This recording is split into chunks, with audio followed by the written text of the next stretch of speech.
സ്തോത്രം. ദൈവത്തിൻ്റെ അതിപരിശുദ്ധമായ നാമം വാഴ്ത്തപ്പെടുമാറാകട്ടെ. കർത്താവായ യേശുക്രിസ്തുവിൻ്റെ നിസ്തുല്യ നാമത്തിൽ എല്ലാവർക്കും എൻ്റെ സ്നേഹവും വന്ദനവും അറിയിച്ചുകൊണ്ട് ഈ പ്രഭാതത്തിൽ ദൈവം എന്നെ നടത്തിയ വിധങ്ങളെക്കുറിച്ച് അല്പമായി നിങ്ങളോട് സംസാരിക്കാമെന്ന് ഞാൻ വിചാരിക്കുന്നു. ഞാൻ ജനിച്ചു വളർത്തപ്പെട്ടതൊരു പാരമ്പര്യ ഓർത്തഡോക്സ് കുടുംബത്തിലാണ്. എങ്കിലും പ്രാർത്ഥിക്കുന്ന ഒരു മാതാവും പിതാവുമായിരുന്നു എൻ്റേത്. രാത്രി എത്ര വൈകിയാലും എൻ്റെ ഫാദറിനൊരു കടയുണ്ടായിരുന്നു. രാത്രി എത്ര വൈകി വന്നാലും ഞങ്ങളെ വിളിച്ചിരുത്തി ഞങ്ങൾ ഒന്നിച്ച് കുടുംബ പ്രാർത്ഥന നടത്തും. അത് ഓർത്തഡോക്സ് പാരമ്പര്യപ്രകാരമുള്ള കുടുംബ പ്രാർത്ഥനയാണ്. പക്ഷേ ഇടയ്ക്ക് ബൈബിൾ വായിച്ചിട്ട് ഞങ്ങൾ ആരെങ്കിലും ഉറങ്ങുന്നുണ്ടെങ്കിൽ ഇടയ്ക്ക് ഞാൻ വായിച്ച് നിർത്തിയ ഭാഗം എന്തോ ആണെന്ന് ചോദിക്കും എൻ്റെ പിതാവ്. അങ്ങനെ ഉറങ്ങാതെ ഇരുന്ന് പ്രാർത്ഥനയിൽ പങ്കുകൊണ്ട് ഒരവസരം എൻ്റെ ജീവിതത്തിലുണ്ടായിട്ടുണ്ട്. പക്ഷേങ്കിൽ അവിടെയൊന്നും രക്ഷയുടെ സന്തോഷമൊന്നും അനുഭവിക്കാൻ ഉള്ള വഴിയൊന്നുമില്ലായിരുന്നു. അതിനുശേഷം പെട്ടെന്ന് എൻ്റെ ഫാദറിന് ഒരു ബിസിനസ്സിലൊരു തകർച്ച ഉണ്ടാകുകയും ബാങ്കുമായിട്ട് ഉള്ള ഇടപാടിൽ ഒരുപാട് സാമ്പത്തിക ബുദ്ധിമുട്ടുകൾ അനുഭവിക്കുകയും ചെയ്യേണ്ടി വന്നപ്പോൾ ഞാൻ എൻ്റെ പഠിത്തമൊക്കെ നിർത്തി. ഞാനാണ് ഭവനത്തിൽ മൂത്ത പൈതൽ. പഠിത്തമൊക്കെ നിർത്തി ഞാൻ ബോംബെയിലേക്ക് കടന്നുപോയി. ആദ്യം കടന്നുപോയത് ബോംബെയിലല്ല, ബാംഗ്ലൂരിലാണ്. നേഴ്സിങ്ങിന് ചേരാമെന്ന് വിചാരിച്ച് ഞാൻ ആ സ്ഥലത്തേക്ക് കടന്നുപോയി. പക്ഷേ എൻ്റെ പ്രായം തികഞ്ഞിട്ടില്ലായിരുന്നു. 18 വയസ്സ് എനിക്ക് തികഞ്ഞില്ലായിരുന്നു. അതുകൊണ്ട് എനിക്ക് കിട്ടിയില്ല. തന്നെയല്ല, അവർ ഇംഗ്ലീഷിലൊക്കെ സംസാരിച്ചത് എനിക്ക് ശരിക്കൊന്നും മനസ്സിലായില്ല. അവർ ഉദ്ദേശിച്ച വിധത്തിലുള്ള ആൻസർ പറയാനും എനിക്ക് കഴിഞ്ഞില്ല. അങ്ങനെ ഞാൻ മടങ്ങിപ്പോകാതെ ഞാൻ പൂനെക്ക് പോയി. അവിടെ എൻ്റെ അങ്കിളുണ്ടായിരുന്നു.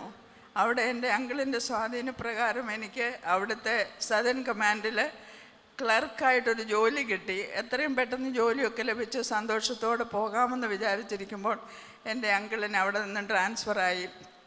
അദ്ദേഹം കാശ്മീരിലേക്ക് പോവുകയും ഞാൻ വീണ്ടും മടങ്ങി നാട്ടിൽ വരാതെ ഞാൻ ബോംബെക്ക് പോയി. അങ്ങനെയാണ് ഞാൻ ബോംബെയിൽ എത്തപ്പെട്ടത്. അവിടെ ചെന്ന് അവിടെ എൻ്റെ ആൻറ്റിമാരും ഒക്കെ ഉണ്ടായിരുന്നു. അവരുടെ കൂടെ അങ്ങനെ ജീവിച്ച സാധാരണ കുടുംബജീവിതത്തിൽ എന്നെക്കൊണ്ടാവുന്ന പോലെയൊക്കെ കാര്യങ്ങൾ ക്രമീകരിച്ച്. പക്ഷേ അവിടെ ചെന്ന് എനിക്ക് ജോലി ലഭിക്കാനിടയായി. അന്നത്തെ കാലത്ത് ജോലിയൊക്കെ എളുപ്പം ലഭിക്കുമായിരുന്നു. പക്ഷെ ഞാൻ അതുകൊണ്ട് തൃപ്തിപ്പെട്ടില്ല. Side by side I started studying. അങ്ങനെ ജോലിയും പഠനവും ഒക്കെ ആയിട്ട് ഞാൻ മുൻപോട്ട് പോയി. ഒരു പരിധിവരെ എൻ്റെ കുടുംബത്തെ സഹായിക്കാൻ ആ സമയത്ത് എനിക്ക് കഴിഞ്ഞു. അങ്ങനെ കുറേ നാൾ മുൻപോട്ട് പോയി. ലോകപ്രകാരം ഞാൻ ജീവിച്ചു. എങ്കിലും എന്തോ ഒരു something was hurting me in my inwardly. എനിക്കറിയത്തില്ല അതെന്താണെന്ന്. ആത്മീയതയാണോ എന്താണെന്ന് എനിക്കറിയത്തില്ല. അങ്ങനെ ഞാൻ മുൻപോട്ട് പോയിക്കൊണ്ടിരിക്കുമ്പോൾ എൻ്റെ വിവാഹമൊക്കെ നിശ്ചയിച്ച് മർത്തോമയിലായിരുന്നു എൻ്റെ ഹസ്ബൻഡ്. അങ്ങനെ ഞാൻ മർത്തോമക്കാരിയായി. അതിനുശേഷം അല്പം കൂടെ വെളിച്ചം ലഭിച്ചു. മർത്തോമയിലായിരുന്നു. ഇപ്പോൾ പുണ്യവാളന്മാരോടും പുണ്യവാളത്തിലോടുമൊക്കെയുള്ള പ്രാർത്ഥനയൊക്കെ ഇല്ലാതായി. അതുകൊണ്ട് നേരത്തെ ഞാൻ പരുമലപ്പള്ളിയിലെ സ്ഥിരം സന്ദർശകയും പരുമലപ്പള്ളിയിലെ അവിടുത്തെ തിരുമേനിയുടെ കബറിങ്കൽ പോയി ഓരോന്നിനും പ്രാർത്ഥിക്കുകയും ഒക്കെ ചെയ്തുകൊണ്ടിരുന്ന ഒരു വ്യക്തിയാണ്. അന്ന് അത് മനസ്സിലാക്കി അതൊക്കെ തെറ്റാണെന്ന്. പിന്നീട് അങ്ങനെ മുൻപോട്ട് പോയിക്കൊണ്ടിരിക്കുമ്പോൾ എനിക്ക് വലിയ ബുദ്ധിമുട്ടൊന്നുമില്ലാതെ കാര്യങ്ങളൊക്കെ ക്രമീകരിച്ചു ആയിരുന്നു. അങ്ങനെ കുടുംബജീവിതം ധന്യമായി തന്നെ മുൻപോട്ട് പോയിക്കൊണ്ടിരുന്നു. 2 കുഞ്ഞുങ്ങളായി. നിങ്ങളെല്ലാവരും അറിയുന്ന ജോ പാസ്റ്ററും ജോയുടെ ഇളയതൊരു പെൺകുഞ്ഞും. അവിടെ താമസിക്കാം. ഞാൻ ഒരു പെന്തക്കോസ്തുകാരെയും എൻ്റെ ആ ജീവിതത്തിലൊന്നും ഇടപെടുവാനുള്ള ഒരവസരം എനിക്കുണ്ടായില്ല. പക്ഷേ ആ സമയത്ത് എൻ്റെ ഒരു കൂട്ടുകാരി ഭവനത്തിലുള്ള പീഡന നിമിത്തം മരിക്കുവാനായിട്ട് താൻ കടന്നുപോയി. റെയിൽവേ ട്രാക്കിൽ പോയി മരിക്കാമെന്ന് വിചാരിച്ച് അത്ര പീഡനം തൻ്റെ ഭർത്താവിൽ നിന്ന് തനിക്കുണ്ടാകുകയും മരണത്തെ പുൽവാനായിട്ട് മരിക്കാമെന്ന് വിചാരിച്ച് പോയിക്കൊണ്ടിരുന്നപ്പോൾ അവരുടെ പുറകെ 2 എങ്ങനെയോ ദൈവം അയച്ച 2 പെന്തക്കോസ്തുകാർ, അത് TPMലെ സിസ്റ്റേഴ്സായിരുന്നു. അവർക്ക് തോന്നി ഈ സഹോദരി പോകുമ്പോൾ അവർ ശ്രദ്ധിച്ചപ്പോൾ കരയുന്നുണ്ട്, പിന്നെ എന്തൊക്കെയോ സ്വയം സംസാരിച്ചോ ഒക്കെ പോകുന്നു. അങ്ങനെ ആ സഹോദരിയുമായി സംസാരിച്ച് ആ സഹോദരിയെ തിരിച്ച് മടക്കി കൊണ്ടുവന്ന് അവർ പിന്നീട് ആ ഭർത്താവും നന്നായി അവരുടെ ആ നല്ല കുടുംബജീവിതം കണ്ട് ആ സമയത്ത് ഞങ്ങളായിരിക്കുന്ന ക്വാർട്ടേഴ്സിനടുത്ത് ഒരു പ്രാർത്ഥന കൂട്ടായ്മ തുടങ്ങി. അങ്ങനെയാണ് ഞാൻ പെന്തക്കോസ്തുകാരുമായി ആദ്യമായിട്ട് പരിചയപ്പെടുന്നത്. അങ്ങനെ അവരൊരു സൺഡേ സ്കൂൾ തുടങ്ങി. അവിടെ എൻ്റെ 2 കുഞ്ഞുങ്ങളെയും സൺഡേ സ്കൂൾ പഠിക്കുവാനായിട്ട് ഞാൻ വിടുവാനിടയായി. ആദ്യമൊന്നും ജോയ്ക്ക് ഒട്ടും ഇഷ്ടമില്ലായിരുന്നു. സ്തോത്രം പറയുമ്പോൾ പുറയിലിരുന്ന് സൂത്രം എന്ന് പറയുമായിരുന്നു. അങ്ങനെ ഉണ്ടായിരുന്ന ജോയെ മോള് വന്നതിനോട് പറയും, മമ്മി ഈ ചെറുക്കനെ എന്തിനാണ് വിടുന്നത്, അവിടെ പുറയിലിരുന്ന് ഇങ്ങനെയാണ് പറയുന്നതെന്ന്. പക്ഷെ അന്ന് ആ സ്തോത്രം പറഞ്ഞ് ഇന്ന് ദൈവം പ്രതിഫലം കൊടുത്തുകൊണ്ടിരിക്കുന്നു. ദൈവത്തിന് സ്തോത്രം. അങ്ങനെ അവിടെ ആയിരിക്കുമ്പോൾ അങ്ങനെ കുറേ നാൾ കടന്നുപോയി. എൻ്റെ ഹസ്ബൻഡിന് പെട്ടെന്നൊരു അസുഖമൊക്കെ വരികയും ഞങ്ങൾ ബോംബെയിൽ നിന്ന് തിരിച്ച് നാട്ടിൽ മടങ്ങി വരുവാനിടയായി. അവിടെ താമസിക്കുമ്പോൾ അവിടെ വെച്ച് എൻ്റെ കുഞ്ഞുങ്ങളുടെ 2 പേരുടെയും വിവാഹമൊക്കെ കഴിഞ്ഞു. ഒരുമാതിരി സന്തോഷകരമായ അനുഭവത്തിൽ കൂടി കടന്നു പോകുന്നുവെങ്കിലും പലപ്പോഴും ഞാൻ ഇങ്ങനെ വിചാരിക്കും, ഈ ആത്മീയ ജീവിതം എന്തോ കുറവ് എനിക്ക് ജീവിതത്തിൽ അനുഭവിക്കുവാൻ തുടങ്ങി. അങ്ങനെ ഞങ്ങളുടെ അടുത്തുള്ള ഒരു കൂട്ടായ്മയിൽ കടന്നു പോകാനിടയായി. അത് എല്ലാവരുമുള്ള കൂട്ടായ്മ. പക്ഷേ പെന്തക്കോസ്തുകാർ മാത്രമല്ല, മർത്തോമക്കാരുണ്ട്, ജാക്കോബക്കാരുണ്ട്, കാത്തലിക്സ് ഉണ്ട്. ആ കൂട്ടായ്മ അതിങ്ങനെ നടന്നുകൊണ്ടിരിക്കുമ്പോൾ ആ കൂട്ടായ്മ എൻ്റെ ഭവനത്തിലേക്ക് മാറ്റുവാൻ എല്ലാ ട്യൂസ്ഡേയിലും എൻ്റെ ഭവനത്തിൽ വെച്ച് കൂട്ടായ്മ സംഘടിപ്പിക്കാൻ തുടങ്ങി. ദൈവത്തിൻ്റെ ഇഷ്ടം അവിടെ വെച്ചാണ് വെളിപ്പെടുവാനിടയായത്. അങ്ങനെ അവിടെ ഒരു ദൈവദാസൻ വന്ന് കൂട്ടായ്മ സംഘടിപ്പിക്കുമായിരുന്നു. ആ കൂട്ടത്തിൽ ഒരിക്കൽ മദ്രാസിൽ നിന്നും ഒരു പെന്തക്കോസ് പാസ്റ്റർ കടന്നു വരുവാനിടയായി. 3 ദിവസത്തെ ഉപവാസ പ്രാർത്ഥന എൻ്റെ ഭവനത്തിൽ വെച്ച് നടക്കുകയും അവിടെ വെച്ച് ഞാൻ രക്ഷയുടെ സന്തോഷം എന്തെന്ന് മനസ്സിലാക്കുവാനുള്ള കൃപ എനിക്ക് ലഭിച്ചു. പക്ഷേ അതിനു മുമ്പായി ഒരു കാര്യം പ്രത്യേകിച്ച് പറയേണ്ടതുണ്ട്. ഞാൻ YWCയിലായിരുന്നു ആദ്യം താമസിച്ചുകൊണ്ടിരുന്നത്.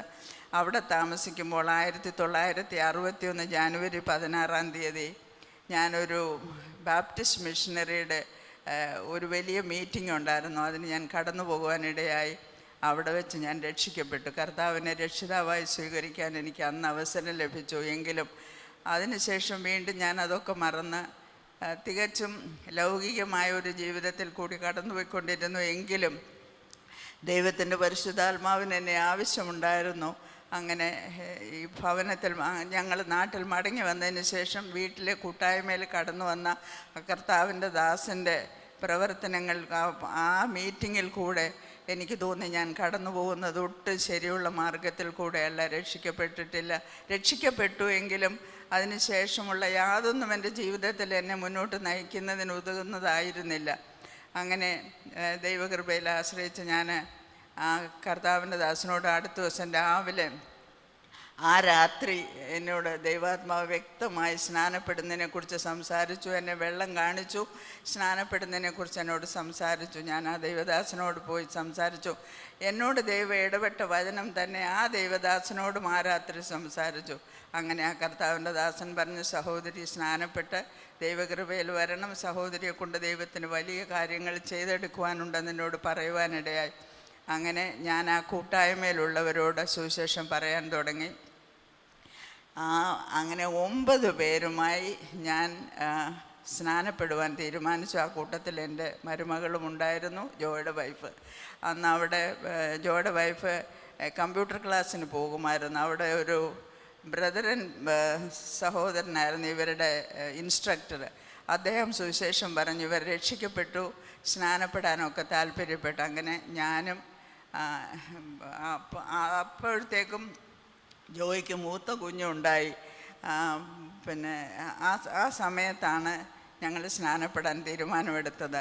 അപ്പം ജോയുടെ മൂത്ത കുഞ്ഞുള്ളത് കൊണ്ട് ഞങ്ങൾ സ്നാനപ്പെടാൻ മിനിയുടെ ഭവനക്കാരൻ ഇതിന് തികച്ചും എതിരായിരുന്നത് കാരണം ഞങ്ങളായിരുന്ന പരുമലയിൽ നിന്ന് പോയി ഞങ്ങൾ ഏനാത്ത് വന്നാണ് സ്നാനപ്പെട്ടത്. ആ സ്നാനപ്പെടുവാൻ വന്ന സമയത്ത് ഞാൻ എൻ്റെ ഹസ്ബൻഡിനോട് പറഞ്ഞു, കുഞ്ഞുണ്ടല്ലോ, കുഞ്ഞിനെ നോക്കാൻ ആരെങ്കിലും വേണം. ഞങ്ങൾ ആറ്റിലാണ് സ്നാനപ്പെടുന്നത്. അപ്പം തികച്ചും എല്ലാവരും പറയത്തില്ലേ കലക്കവെള്ളത്തിൽ മുങ്ങിയെന്ന്. ഞങ്ങളുടെ സ്നാനവും അങ്ങനെ തന്നെയായിരുന്നു. ഒരു ജൂലൈ 1994 ജൂലൈ 29 സ്നാനപ്പെട്ടത്. തികച്ചും കലക്കവെള്ളത്തിൽ തന്നെയാണ് ഞങ്ങൾ സ്നാനപ്പെട്ടത്. അപ്പോൾ ഞാൻ പ്രാർത്ഥിച്ചുകൊണ്ട് എൻ്റെ ഹസ്ബൻഡിൻ്റെ ഒരു പെയർ ഡ്രസ്സും എടുത്തിട്ടാണ് ഞാൻ വന്നത്. അവിടെ വെച്ച് എൻ്റെ ഹസ്ബൻഡ് സ്നാനപ്പെടുവാൻ എഴുന്നേറ്റ് നിന്ന് സമർപ്പിച്ചപ്പോൾ ഞാൻ ചോദിച്ചു, നനഞ്ഞ വസ്ത്രം ഇട്ടുകൊണ്ട് തിരിച്ചു പോകും? അതിനും പറഞ്ഞ് എനിക്കറിയാം നിൻ്റെ കയ്യിലുണ്ടെന്ന്. അങ്ങനെ ഞങ്ങൾ കുടുംബമായി അവിടെ സ്നാനപ്പെടുവാൻ ദൈവം വഴി തുറന്നു. അതിനുശേഷം ഇങ്ങോട്ടുള്ള എൻ്റെ ജീവിതം തികച്ചും വ്യത്യസ്തമായ അനുഭവത്തിൽ കൂടെ ദൈവം എന്നെ നടത്തി. അതേ സമയം തന്നെ ഖത്തറിലായിരുന്നു.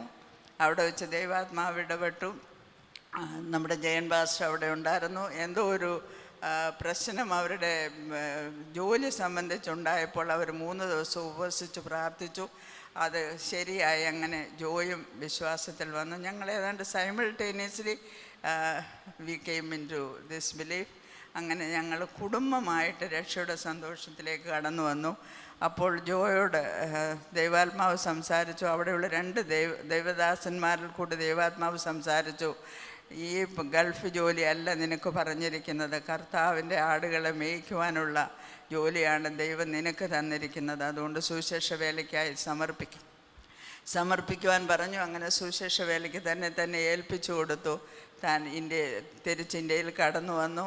അപ്പോഴിങ്ങനെ പറഞ്ഞു, നിന്നെ ഞാൻ തലസ്ഥാന നഗരിയിൽ പാർപ്പിക്കുമെന്ന് ദൈവദാസന്മാർ പറഞ്ഞതനുസരിച്ച് ഞങ്ങൾ പരുമലയിലുള്ള ഞങ്ങളുടെ വസ്തുവകളെല്ലാം വിറ്റ് ഞങ്ങൾ ട്രിവാൻഡ്രത്തേക്ക് വരുവാനിടയായി. അങ്ങനെയാണ് ഞാൻ തിരുവനന്തപുരത്ത് വരുവാനിടയായത്. ഇവിടെ വന്നതിന് ശേഷം 2 പ്രാവശ്യം, ഒരു പ്രാവശ്യം ഇവിടെ വരുന്നതിന് മുൻപായിട്ട് ഞാൻ IPCയിലായിരുന്നു അവിടെ പോയിക്കൊണ്ടിരുന്നത്. IPCയിലെ ഒരു കൺവെൻഷൻ മീറ്റിങ്ങിനിടയിൽ വൈകിട്ട് ഞങ്ങൾ പ്രാർത്ഥിക്കാൻ കൂടിയപ്പോൾ ദൈവാത്മാവ് എന്നെ ഒരു ദർശനം കാണിച്ചു. ഇങ്ങനെ നമ്മൾ പണ്ട് ഞാൻ കണ്ടിട്ടുണ്ട് 10 കമാൻഡ്മെൻറ്റ്സ്. അതിൽ വലിയ ബോൾഡ് അക്ഷരത്തിൽ ഇങ്ങനെ ബോർഡിലിങ്ങനെ ഓരോ അക്ഷരങ്ങൾ പതിയുന്ന പോലെ എൻ്റെ കൺമുമ്പിൽ കാണിക്കാൻ SHINE ഇത്രയുമേ കാണിച്ചുള്ളൂ. ഒരു വ്യക്തി ഇങ്ങനെ കിടക്കുന്നതും കാണിച്ചിട്ട് എന്നെ ഇങ്ങനെ കാണിച്ചു SHINE. ഞാൻ പെട്ടെന്ന് ചോദിച്ചു, കർത്താവേ എനിക്കൊന്നും മനസ്സിലാകുന്നില്ല, ഇതെന്താണ്? കിടക്കുന്ന വ്യക്തിയെ നോക്കാൻ പറഞ്ഞപ്പോൾ ഞാനാണ്, എൻ്റെ ആകൃതി തന്നെയാണ് കാണിക്കുന്ന അവിടെ.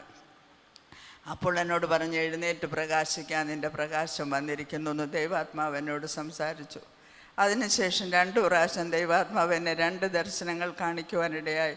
ഒന്നിങ്ങനെയാണ്, അത് നമ്മുടെ ഈ സഭയിലെ ഈ ഹോളിൽ അല്ല, താഴത്തെ ഹോളിൽ ഞാൻ മീറ്റിംഗ് അറ്റൻഡ് ചെയ്തുകൊണ്ടിരിക്കുമ്പം ഒരു ഉപവാസ പ്രാർത്ഥനയുടെ മധ്യത്തിൽ ദൈവാത്മാവ് എന്നെ കാണിച്ചു കുറേ അളിഞ്ഞ പഴങ്ങൾ, പല വിധത്തിലുള്ള പഴങ്ങൾ അവിടെ കാണിച്ചു.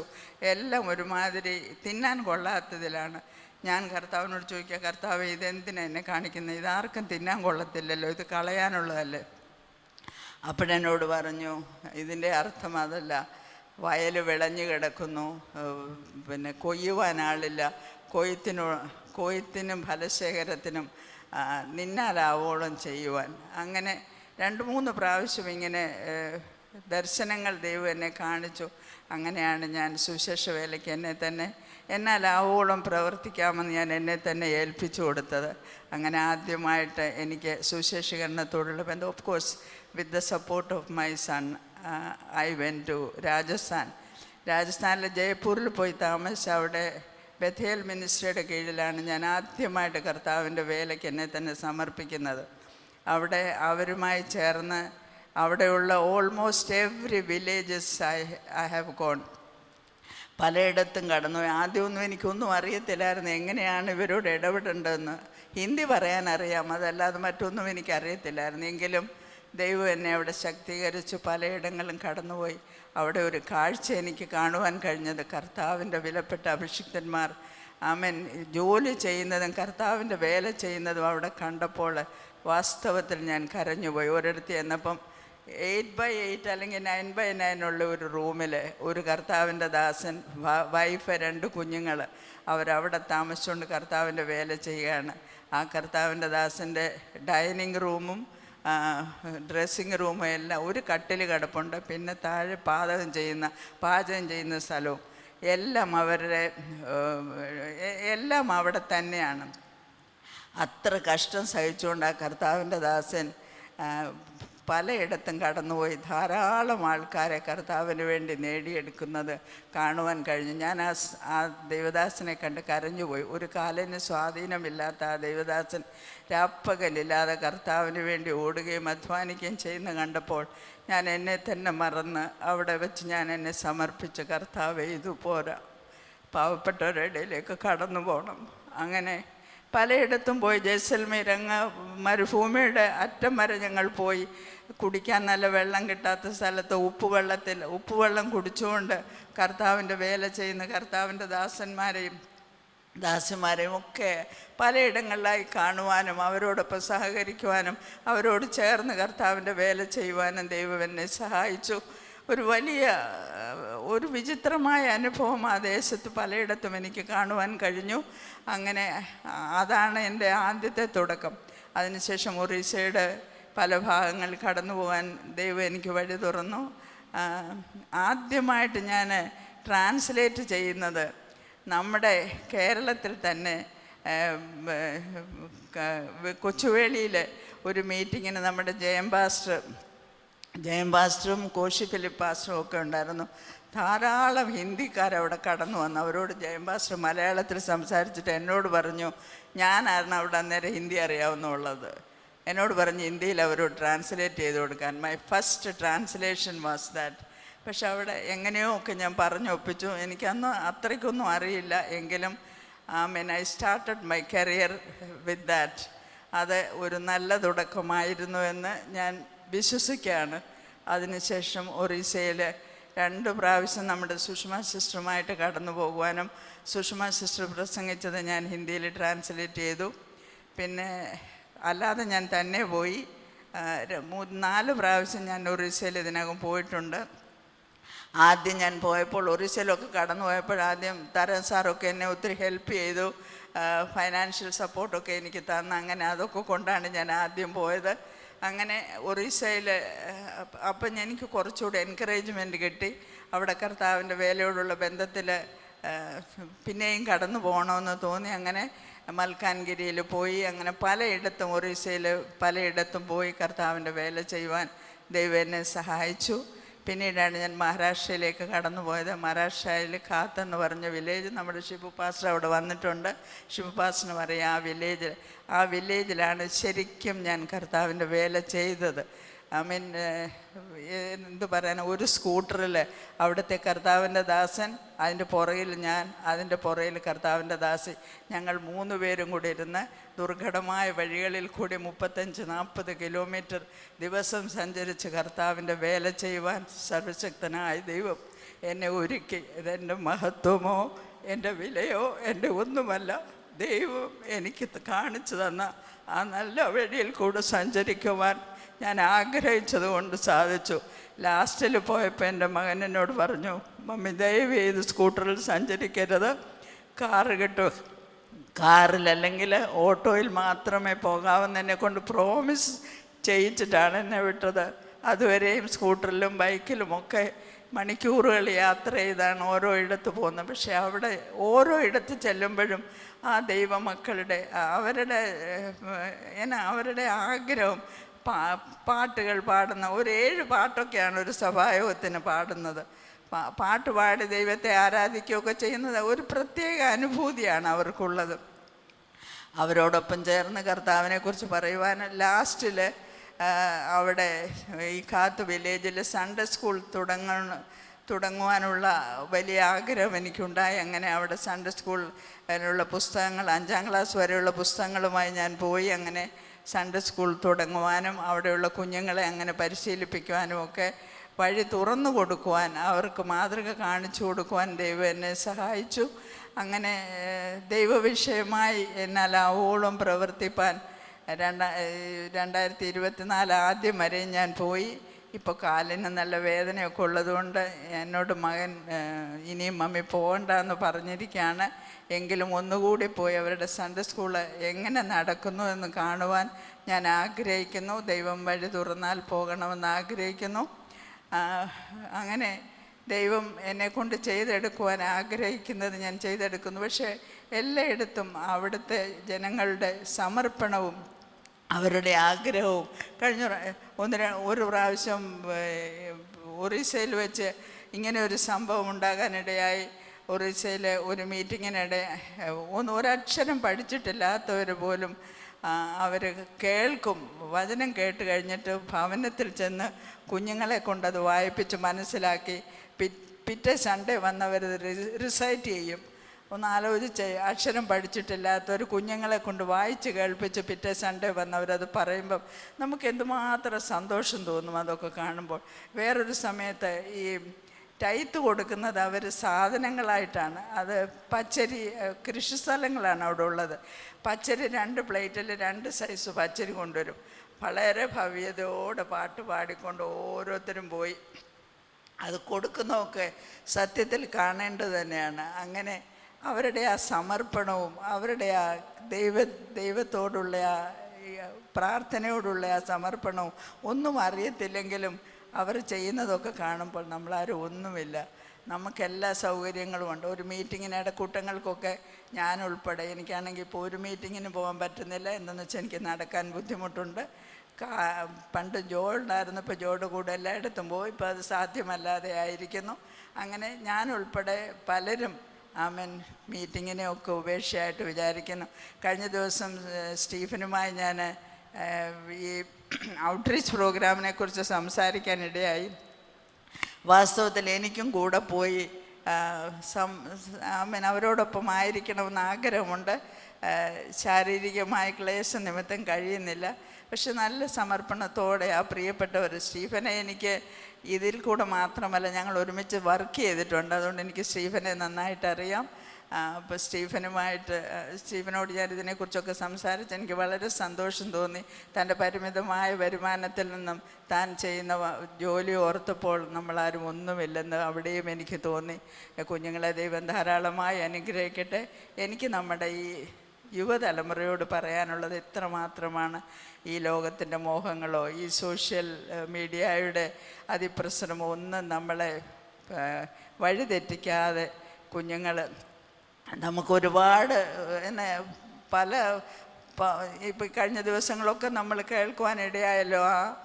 മേഘ എന്ന് പറഞ്ഞ പെൺകുട്ടി ട്രാക്കിൽ തല വെച്ച് മരിക്കുവാനിടയായി. അതിനു മുമ്പ് അങ്ങനെ ഷൈനിമാരും മേഘമാരും ഒന്നും ഉണ്ടാകാതെ നമ്മളിതിനൊന്നും പോകാതെ കർത്താവ് നമുക്ക് തരുന്ന സമയം ദൈവം എന്തെങ്കിലും ഒന്ന് ഏൽപ്പിക്കാതെ ഒരുത്തരെയും വിളിച്ചിട്ടില്ല. നമ്മുടെ വിളിയും തിരഞ്ഞെടുപ്പും നമ്മൾ എന്താണെന്ന് കുഞ്ഞുങ്ങളും മനസ്സിലാക്കി. ഈ ദിവസങ്ങളിൽ അതിനായിട്ട് കുഞ്ഞുങ്ങൾ ഒരുങ്ങണം. അതുപോലെ തന്നെ റാഹേൽ മക്കളെ ചൊല്ലി കരഞ്ഞു എന്നൊക്കെ നമ്മൾ വചനത്തിൽ വായിക്കുന്ന പോലെ കരയുന്ന അമ്മമാർ കുഞ്ഞുങ്ങൾക്ക് വേണ്ടി കരഞ്ഞു. കുഞ്ഞുങ്ങളെ